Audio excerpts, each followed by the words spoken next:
Hello students, हम करें 10th class का मैथ और इस वीडियो में स्टार्ट करेंगे एक्सरसाइज 4.4। तो 4.4 का फर्स्ट क्वेश्चन देखिएगा। Find the nature of the roots of the following quadratic equation. If the real roots exist find them.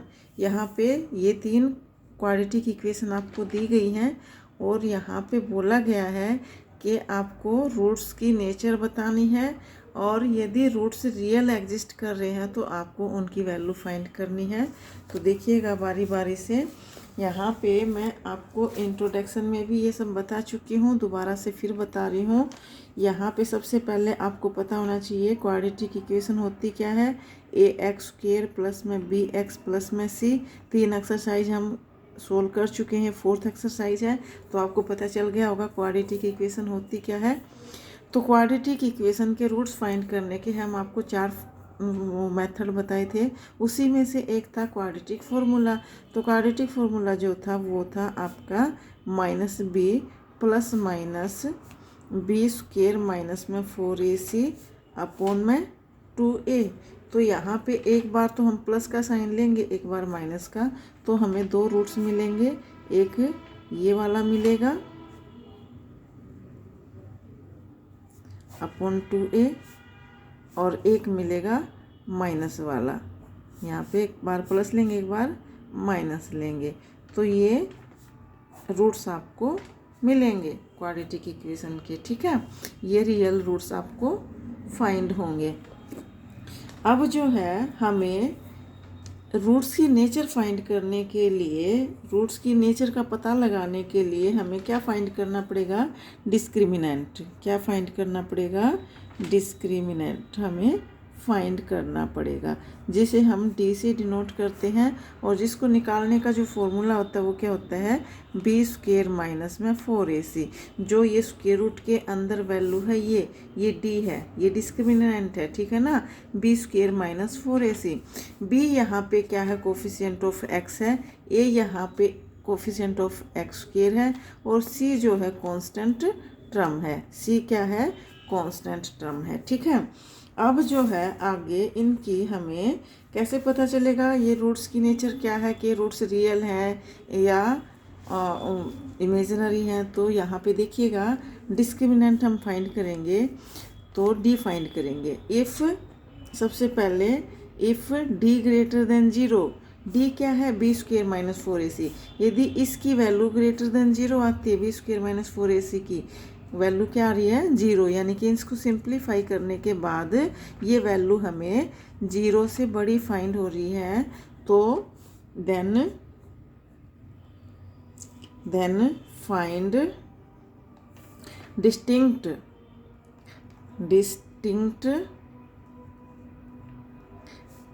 Real roots. Distinct real roots.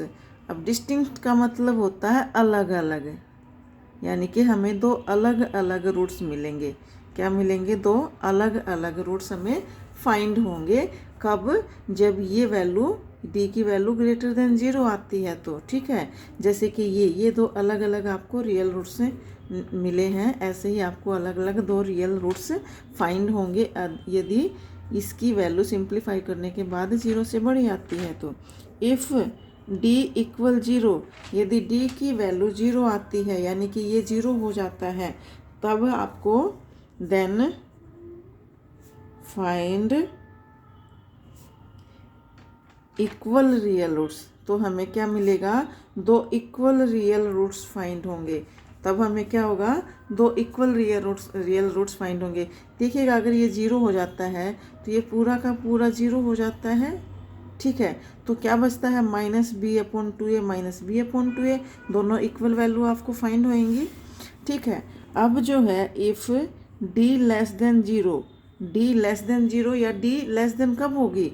तब negative में वैल्यू आएगी। ठीक है ना, 0 से छोटी वैल्यू नेगेटिव वैल्यू होती है। d की वैल्यू अगर नेगेटिव में आती है देन तब आप लिख सकते हो, बोल सकते हो then no find real roots. तो हमें रियल रूट्स फाइंड नहीं होंगे, तब हमें रियल रूट्स फाइंड नहीं होंगे। देखिएगा रियल रूट्स फाइंड हमें क्यों नहीं होंगे? अंडर रूट के अंदर ये वाली वैल्यू अगर नेगेटिव आती है, अंडर रूट के अंदर अगर नेगेटिव में मान लो माइनस का यहाँ पे 20 आता है, ठीक है, तो माइनस अंडर रूट 1 की वैल्यू होती है आयोटा, जो आप 11th में पढ़ेंगे। ये आपके सिलेबस में नहीं है, आप 11th में इसको पढ़ेंगे। इसका मतलब माइनस अंडर रूट 20 का जो वैल्यू होगी ये हो जाएगा 20, ये तो जो कि इमेजिनरी वैल्यू है ये आप 11th में पढ़ेंगे। ये आपके रूट्स सॉरी आपके सिलेबस में नहीं है, इसलिए आप रूट्स फाइंड नहीं कर सकते हैं अगर डी की वैल्यू नेगेटिव आती है तो, ठीक है। और यहाँ पे देखिएगा क्वेश्चन में बोला गया है यहाँ पे if the real roots exist, यदि रियल रूट्स एग्जिस्ट करते हैं तो आपको फाइंड करने हैं रूट्स, ठीक है। तो अब यहाँ पे देखिएगा हम बारी बारी से फाइंड करते हैं। तो फर्स्ट पार्ट में दिया गया है 2x² माइनस का 3x प्लस का 5 इज इक्वल टू 0।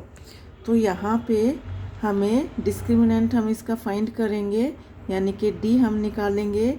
d है हमारा यहाँ पे b² माइनस 4ac।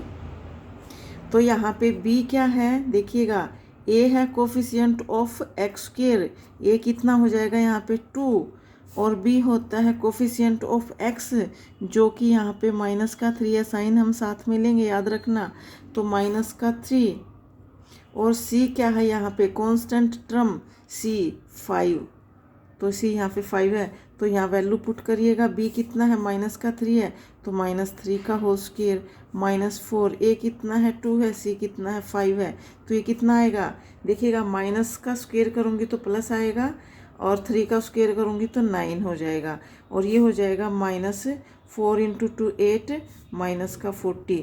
तो माइनस का 40 देखिएगा, इसमें से 9 अगर माइनस करूँगी तो माइनस का क्या बचेगा 31, जो कि लेस देन 0 है, ठीक है ना। तो डी हमारा क्या आया, लेस देन 0 आया।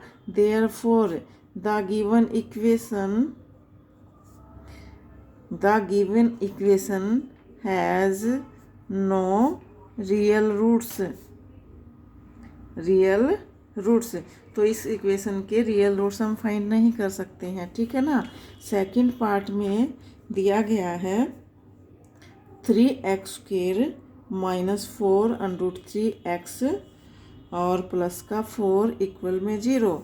यहाँ पे a है 3, b हो जाएगा यहाँ पे माइनस 4 √3, c कांस्टेंट टर्म 4 है यहाँ पे, और d हमारे पास आ जाएगा b² माइनस 4ac, जिसमें वैल्यू पुट करूँगी तो b² क्या है -4 √3, इसका पूरे का whole square minus 4ac, a कितना है 3, c कितना है 4, तो ये हो जाएगा देखिएगा यहाँ माइनस का स्क्वायर हो जाएगा प्लस 4 का स्क्वायर हो जाएगा 16, और √3 का स्क्वायर हो जाएगा, स्क्वायर से स्क्वायर रूट कैंसिल हो जाएगा, और ये हो गया 4 × 3 12 48।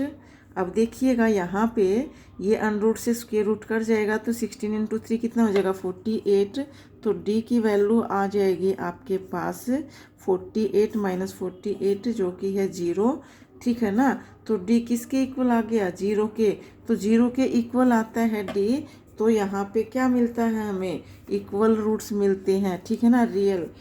तो यहाँ पे d इक्वल 0 है, देयरफॉर गिवन इक्वेशन क्या है, द इक्वेशन जो है हैज़ इक्वल रियल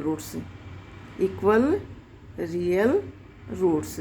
तो अब यहाँ देखिएगा ये है -b, ये 0 हो गया, यहाँ पे हम 0 रख देंगे, यहाँ पे -b, ये तो 0 हो गया, तो यहाँ पे -b प्लस का साइन लो चाहे माइनस का साइन लो, ये दोनों क्या हो गया 0 हो गया, तो क्या बचेगा -b/2a -b/2a, तो x क्या आ जाएगा यहाँ पे आपके पास -b/2a, जो कि b की वैल्यू हमारे पास कितनी है -4 √3, और a की वैल्यू कितनी है यहाँ पे 3 है।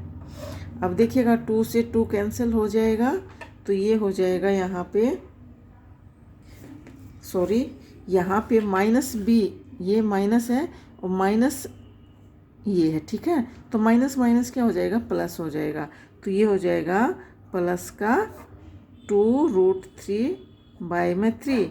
अब हाफ पावर ऊपर है 3 की, 1 पावर नीचे है। 1 में से हाफ पावर माइनस करेंगे तो क्या आ जाएगा, 2/√3, ठीक है ना। तो दोनों रूट्स आपके ये निकलेंगे 2/√3।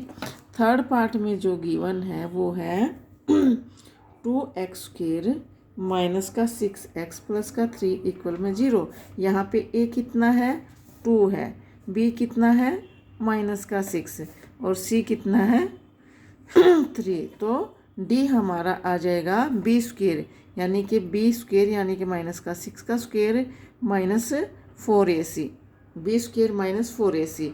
4 इंटू a कितना है, 2 है, c कितना है, 3 है। तो यहाँ पे माइनस का जो स्क्वेयर करूँगी तो प्लस हो जाएगा, 6 का स्क्वेयर करूँगी 36 हो जाएगा, और ये 4 इंटू 2 8, यहाँ पे 24। तो कितना आ गया, 12 आ गया। तो d जो है ग्रेटर देन 0 आ गया है।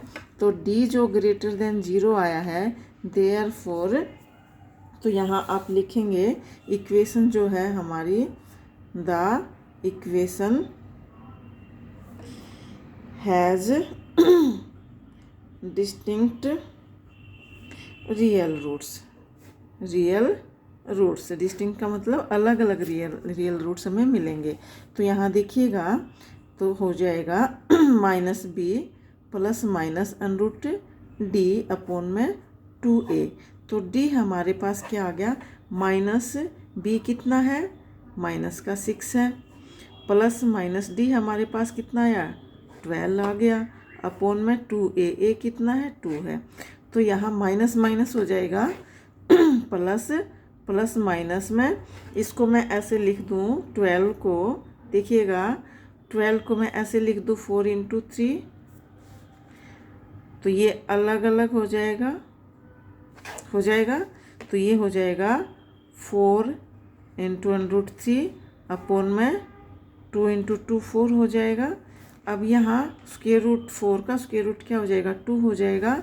तो x हमारे पास आ जाएगा 6 प्लस माइनस में 2√3, ये 2 हो गया, अपॉन में 4। अब देखिएगा 2 कॉमन है, यहाँ से आपको 2 कॉमन ले लीजिएगा। 6 में से 2 निकाला तो 3 बचा, 2 इंटू 3 6 के फैक्टर क्या हो गए, 2 इंटू 3, तो 2 बाहर आ गया, 3 बचा, और यहाँ से 2 बाहर ले लूँगी तो √3 बचा, अपॉन में कितना है, 4 है, ये काट दीजिएगा 2 से। तो हमारे जो रूट्स क्या निकल गए, एक बार हम प्लस वाला साइन लगाएंगे और एक बार माइनस वाला।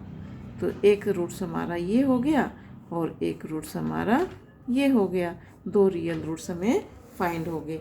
तो इसी के साथ आपका जो है फर्स्ट क्वेश्चन कंप्लीट हो गया। उम्मीद करते हैं आपको समझ आया होगा। बाकी का करेंगे नेक्स्ट वीडियो में। Thank you very much. अगर वीडियो पसंद आए तो लाइक करिएगा, चैनल को सब्सक्राइब कर दीजिएगा। Thank you very much.